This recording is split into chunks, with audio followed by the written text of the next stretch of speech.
So this week, all we've done is iterate on whatever we did last week. So we iterated on the script, the experience itself. Now we're working on the sound. We're doing all of this so that we can conduct playtests on Monday, and Monday's going to be big. We're going to be playtesting everything that I just mentioned. This week has been all about iterations. Oh, there's so much to this project. It's crazy, but that's what this week has been about. And really putting those things into practice, really going into talking to our advisors, obviously, and talking to people.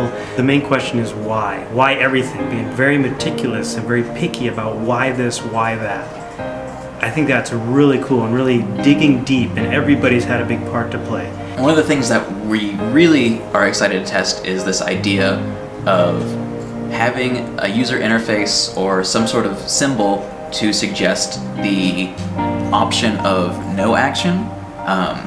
What's really kind of interesting is that when driving, you have so many options of what you can interact with, and you consciously make a choice to not interact with it or not use it. And as a UI designer on this team, I focus on the experience behind each choice that guests would decide in a car.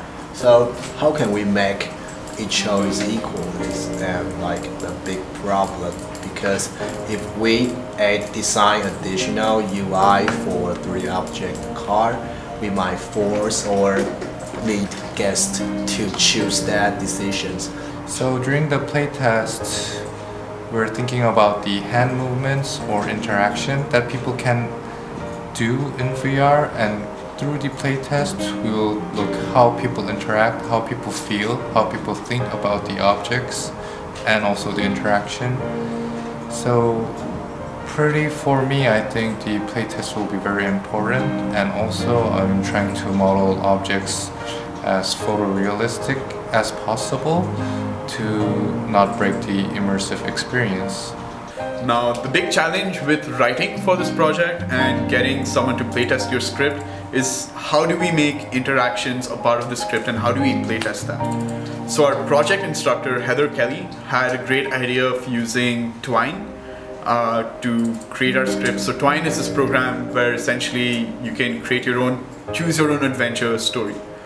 So we use that format to write our script so that we can accurately judge and see what kind of choices people make. And it's a very easy way to present a script that's supposed to be interactive, present a script that's supposed to have choice, present a script that's supposed to have choices that alter the story in meaningful ways. It's one thing to put CG objects in a live action environment, but it's another thing to make them understand how those interactions happen and understand why those interactions happen. So we are hoping to playtest that on Monday as well.